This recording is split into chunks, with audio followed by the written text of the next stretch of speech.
not only have I served in Africa, I've never been to Africa, not even set foot in the nation or continent, any nation in Africa. And someday I've got many invitations to go visit missionary friends who are serving there. Let me jump right in because there's a lot I want to cover, and I think you will be encouraged by the story I'm going to share with you today. Let me quickly ask, how did you celebrate your high school graduation? Keep that in mind as I begin here. How did you celebrate your high school graduation? What gift did your parents give you for your graduation? A man named William Borden. William Borden, born in 1887, was a millionaire heir. His father was a millionaire in Chicago, and he was given, upon graduation, a gift of a round-the-world trip at the age of 16. He graduated at 16, was gifted a round-the-world journey. This is in 1904 and 1905. His trip spanned those 2 years, almost a year combined. Round-the-world trip. Now, if this was our day, that would sound like the beginning of a really bad reality TV show. 16-year-old kid, round-the-world journey. We're going to follow what he does and where he goes. That's not what this story is at all. He left San Francisco. He spent time in Japan, China, Malaysia, India, Egypt, Israel, and then much of Europe. He was shocked by the idolatry and heathenism he saw in Asia specifically. And it seems that everywhere he went, the Lord put missionaries in his path. He was a Christian kid. His parents were believers, but he didn't necessarily feel called to missions or anything.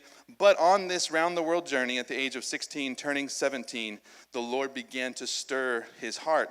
He commented to his mother in a letter home, "You can learn more from a missionary in half an hour than you can pick up yourself in a couple of months of travel."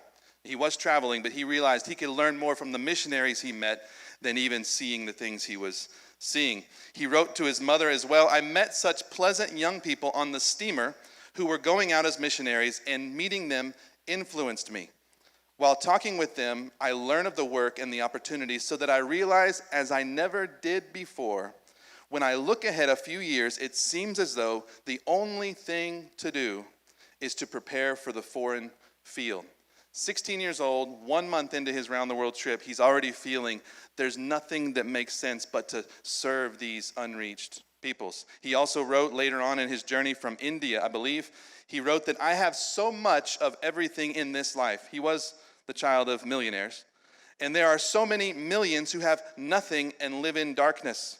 I don't think it is possible to realize it until one sees the East, the eastern part of the world. I know it is no easy thing to serve the Lord, but others have been enabled to do so, and there is no reason why I should not. He got home in the summer of 1905.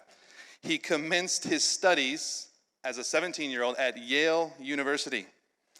Sometime during his freshman year at Yale, he traveled to a missions conference in Nashville, Tennessee, and he heard about the great gospel need among the world's Muslims. A man who used to be famous in our country, Christians and non-Christians alike, Dr. Samuel Zwemer, a great missionary to the Arab world, an apostle to Islam.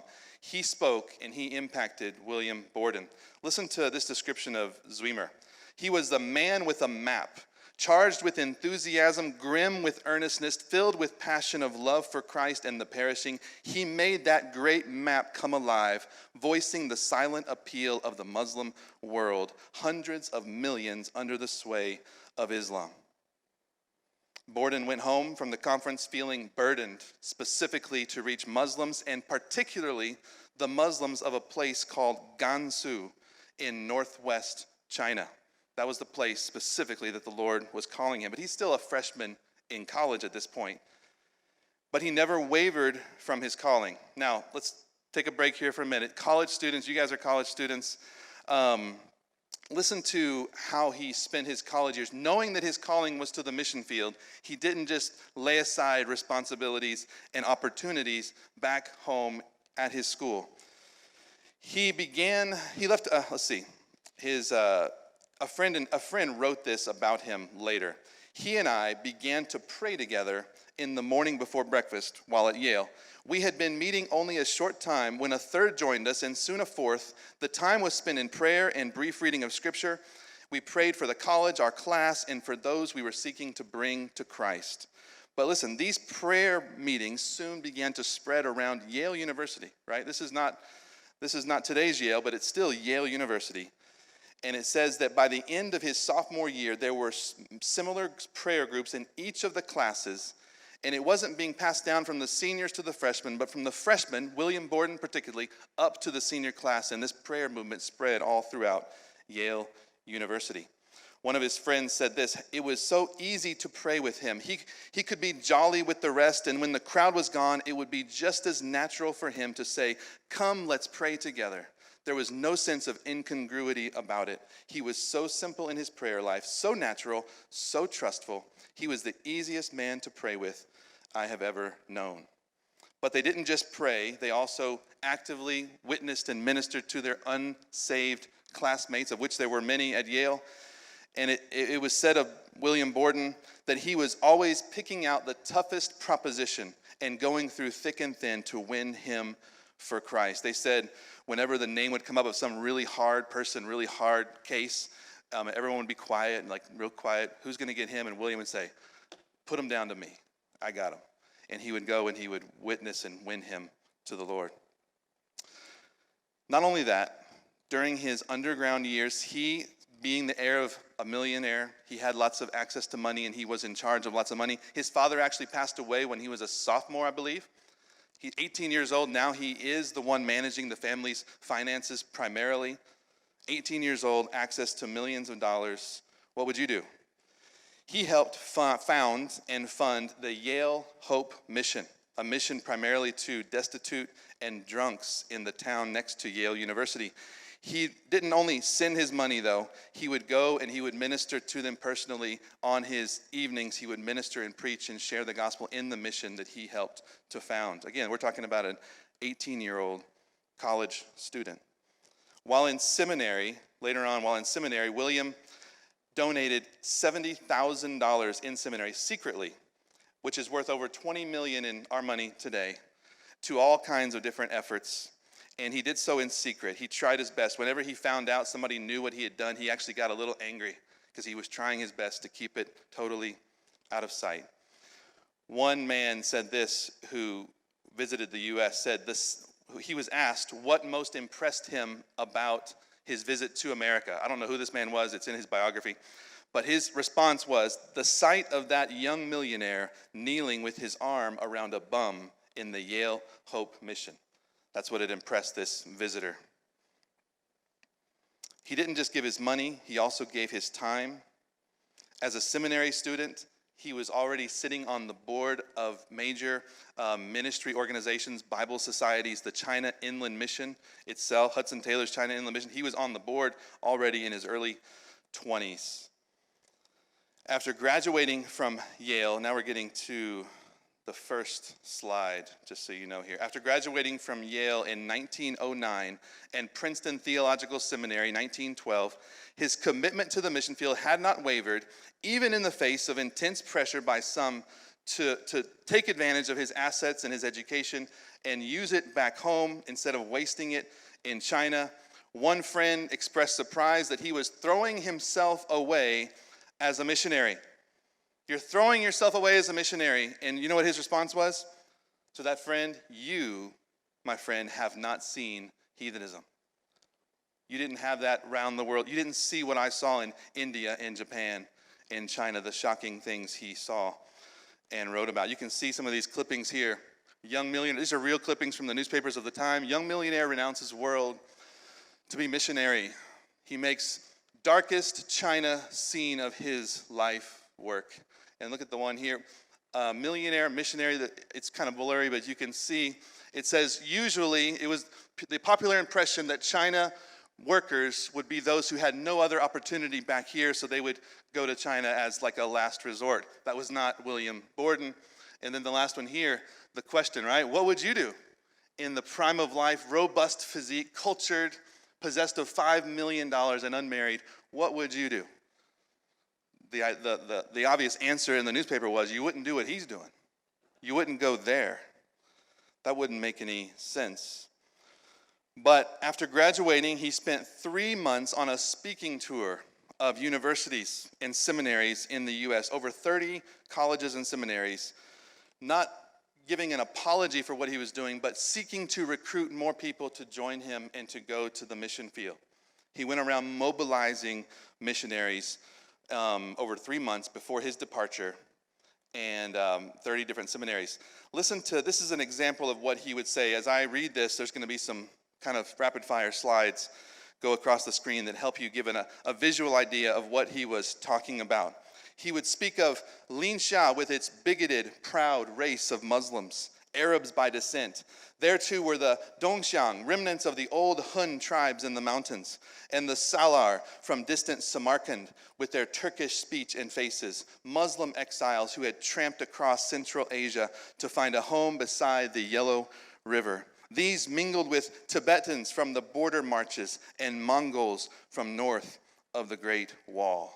This is the place he desired to live and serve and give his life. 2 features marked this place, Gansu province. The first was its diversity.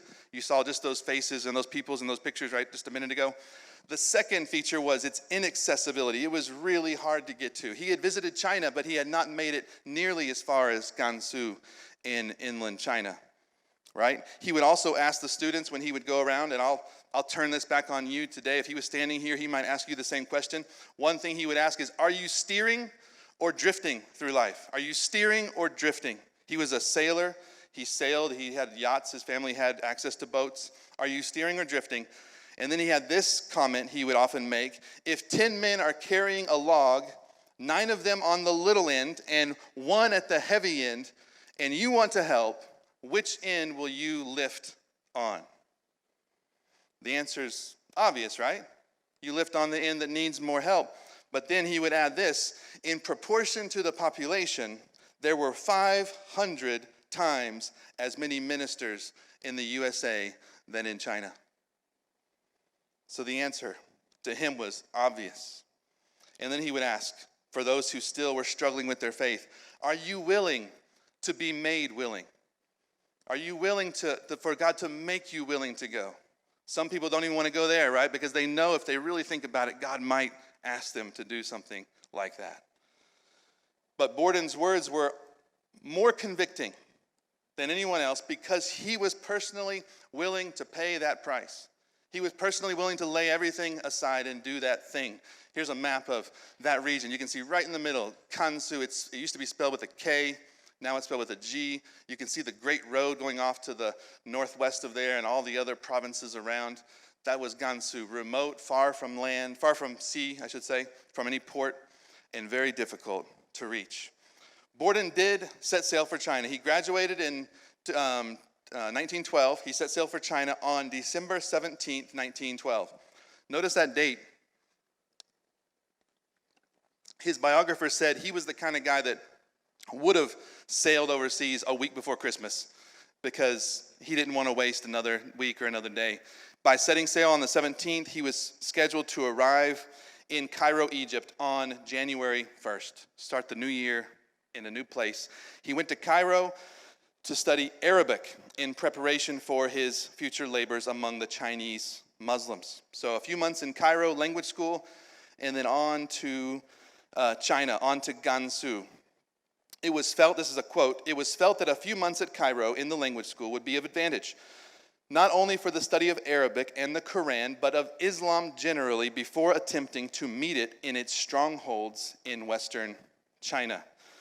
But Borden wasn't content to merely study in Cairo. He dove into ministry there as well, alongside local missionaries and native believers.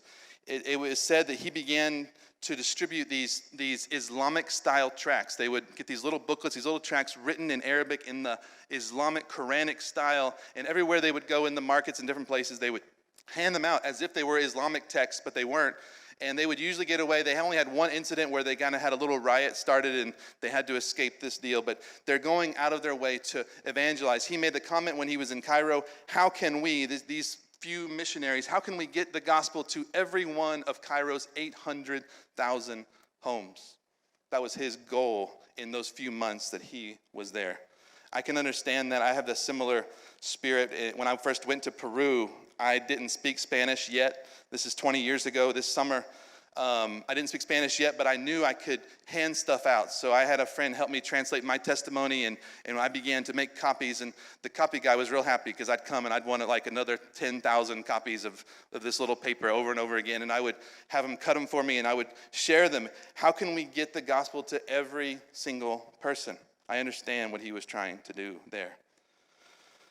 Now listen carefully here. In March of 1913, Easter weekend of 1913, March 23rd, he fell ill there in Egypt. He contracted cerebral meningitis, and about 3 weeks later, he died. He died in Egypt, in his training ground. His death shocked the world, not just the Christian world. It shocked the world. It was front page news in all the newspapers. I tried to find a slide for that. I don't know why it doesn't show up. There's nothing showing up, but it was in the news around the world. William Borden, the millionaire who was heading to China, dies in Egypt, 25 years old. Shocking is what everyone said. His mother and his sister were en route to visit him, and they arrived at the hospital straight from the ship on the Suez Canal. They arrived, but they were 4 hours late. Imagine sailing across the world and arriving 4 hours after he passed. His mother wrote in a letter after seeing him on his deathbed. They didn't let her get too close because they didn't know how contagious he might be. She wrote this: "I should never have known him. I should never have recognized him. His beard and mustache had grown, and the contour of his face was changed." Look at the next slide here. That comment by her shocked me, because this is the picture you see of him on every biography and online. That's always the picture. And when I read that she was shocked to see his beard and mustache, I was also shocked because I hadn't seen that. I don't have a picture of his beard. But it makes sense. He was in Egypt, and he was going to work with the China Inland Mission, who were known for dressing like the natives and the locals. So, of course, in Egypt, he would have grown out his beard, and he would have tried his best to mingle and to look like one of the Egyptians that were there as best as he could. And his own mother walks in the room and says, "I wouldn't have known who that was if they hadn't told me that was my son." His sudden death en route to the Gansu mission field was incomprehensible to many people. He was even slandered in the media of his day. Look at this clipping I did find. "Millions to church, nothing to mother," they said. Of course, he provided for his mother in some way, but in his will, he left millions to mission agencies, including the China Inland Mission. But that was the comment in the newspaper, at least in one paper.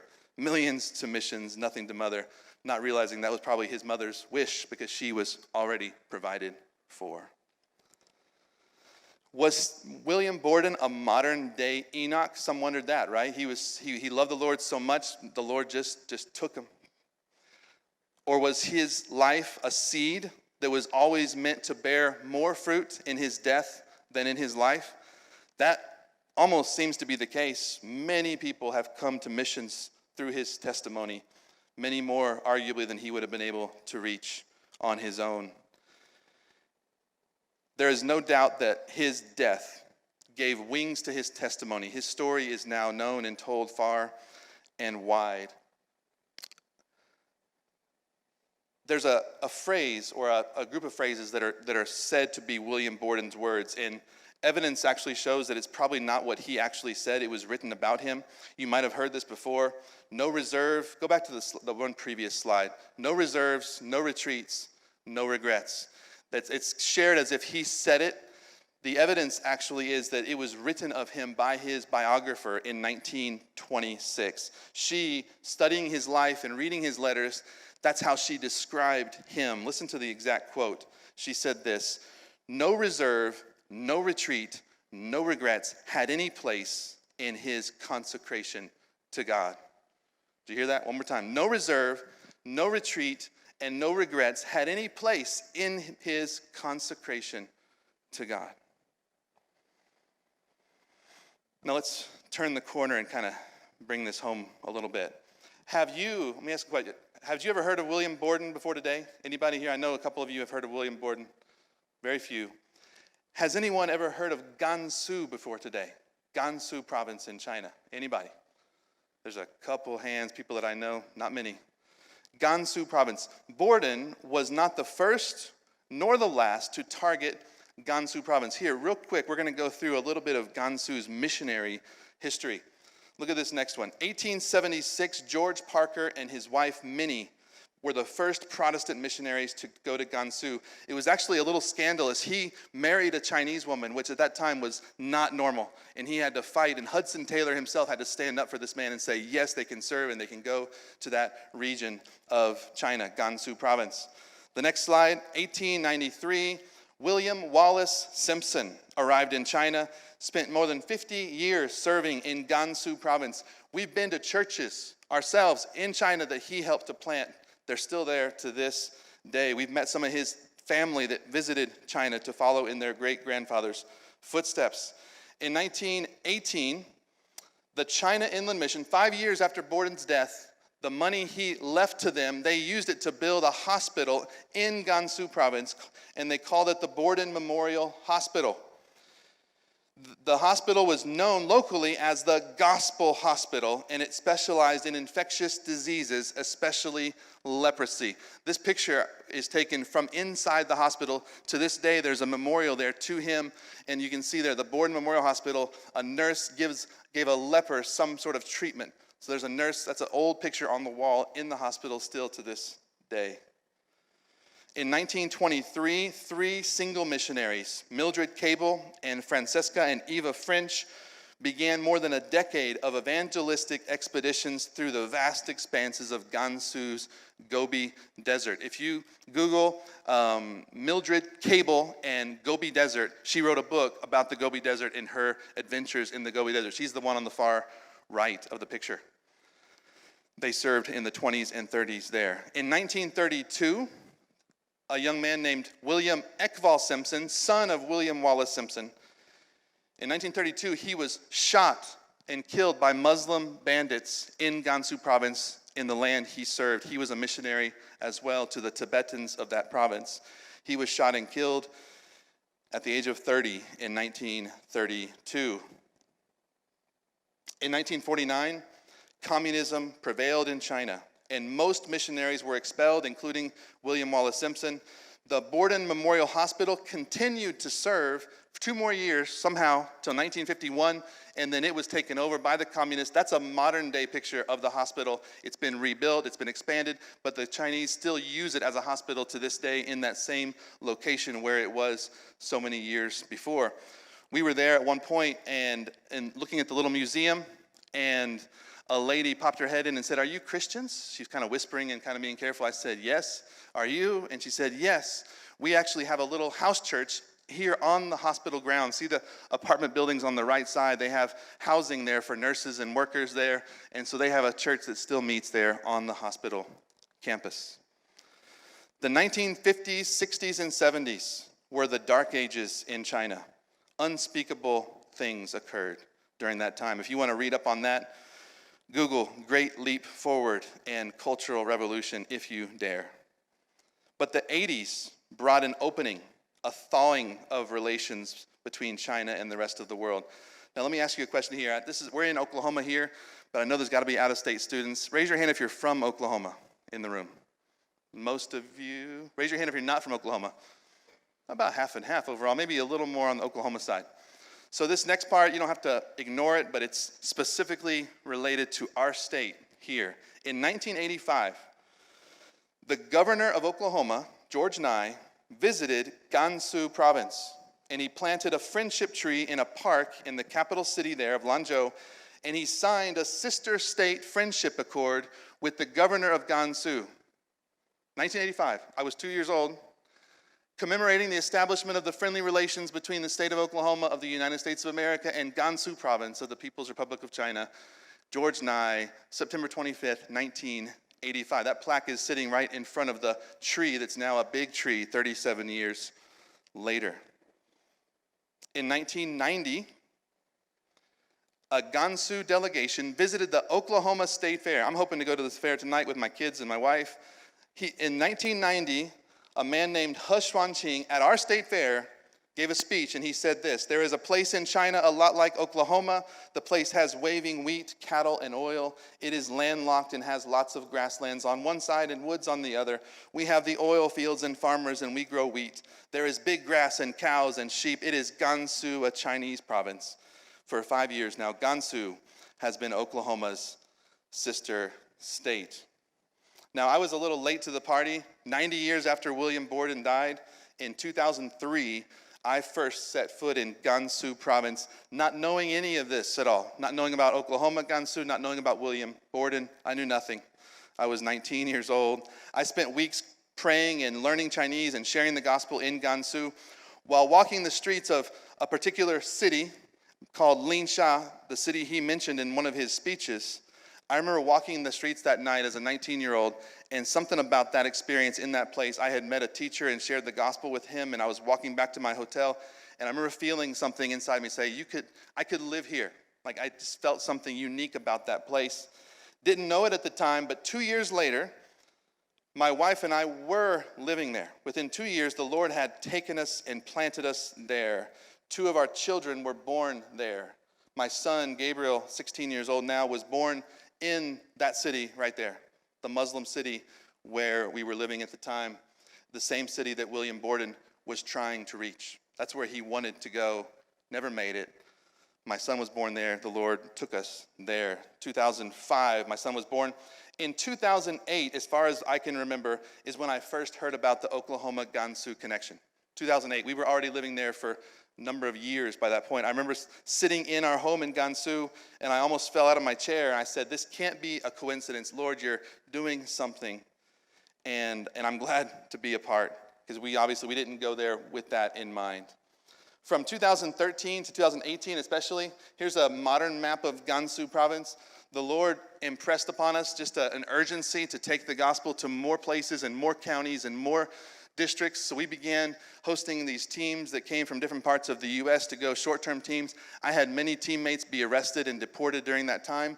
I got in trouble a few times. We had lots of issues with the police, but we were able to reach tens of thousands, hundreds of thousands of homes with gospel literature for the very first time, even with the police kind of chasing us around. But in the spring of 2018, a little over 4 years ago, I was caught red-handed in a sting operation by the Gansu Public Security Bureau. Don't you like how they title things real nice sounding? The Communist Police are the Public Security Bureau. We're doing this because we love peace and safety. That's what they tell you. They arrested me, interrogated me one night, and then eventually deported me a few weeks later for possession of illegal, unauthorized Christian literature. During my interrogation, I committed myself to mobilizing more missionaries and more prayer and intercession for that very place. As a matter of fact, I was so convinced of that, and I was a little frustrated with the police, and I wanted to tell them, I'm going to do this. And I had to keep my mouth shut because I don't want to tell them my plans. I don't want to tell them what we're going to do. We're going to send more people back. We're going to pray more. I just had to keep my mouth shut, keep it to myself. That picture here is out of our 14th floor window. This is the house we lived in, the apartment, when I was arrested, when I was deported. That line through the picture there, that kind of angled line, that's the high-speed rail link. That's how the police escorted me to the airport. High-speed rail, 3 hours, 4 officers escorting me to the airport to send me out of the country. That was my last view of my home, was from that rail line, looking out the window back at the building here. I don't believe it's a coincidence that my home state, Oklahoma, and my adopted home of Gansu just happen to be friends. I don't think that's a coincidence. I don't believe it's a coincidence the Lord called us to live and serve in Gansu probably in answer to the prayers of men like William Borden 100 years before. I guarantee you they prayed for laborers. They prayed for more workers. This sister-state relationship that I talk about here was designed by the government for political, educational, economic reasons, whatever. But in the spirit of Paul, the Apostle Paul, and in honor of men like William Borden, I really do want to encourage you, any Christian in Oklahoma to adopt Gansu for the purpose of prayer, embrace that friendship, and intercede for that place and those people. There are similarities, but there are differences. One of the main differences is Gansu is home to 30 million people. 30 million people. Just to give you an idea, if 3,000 of us in Oklahoma commit to pray regularly for Gansu, that's still only one of us for every 10,000 of them. 1 to 10,000. Those aren't good odds, but in God's economy, they are good odds. We put together a little website, and I'm closed. You can go and come back up, Taylor. Prayforgansu.com with the number 4, prayforgansu.com. On the website, you can download my story. I tell the whole story of my interrogation, everything that went on there. But also, the next slide, I've matched up not only the state of Oklahoma with Gansu, but every county in Oklahoma is matched up with a Gansu county. So if you're from a different part of the state, and I'm visiting churches and I'm sharing this in different churches, we want each county to specifically pray for a county there, not just state for state, but more specific. And so here's an example. Caddo County, Oklahoma, just to the southwest, is matched up with Dongxiang. Dongxiang is one of the Muslim counties where William Borden wanted to go. We've spent many, many days ourselves in that county, Dongxiang. So let's pray that God would raise up more Pauls and William Bordens, young and old. And I want to challenge you, pray for this generation and future generations. China will not always remain the difficult place it is. Someday it will begin to open. And will we be ready? Will we be ready to go and serve those places, that place and those people, to disciple Gansu's millions? And may we never forget the words that William Borden was supposed to have said, but maybe actually didn't say, but it's still challenging to us. No reserve, no retreat, and no regrets. We don't leave anything on the table. We don't leave anything on the court. We give it all to him because he bought us with his blood. In Jesus' name, thank you guys.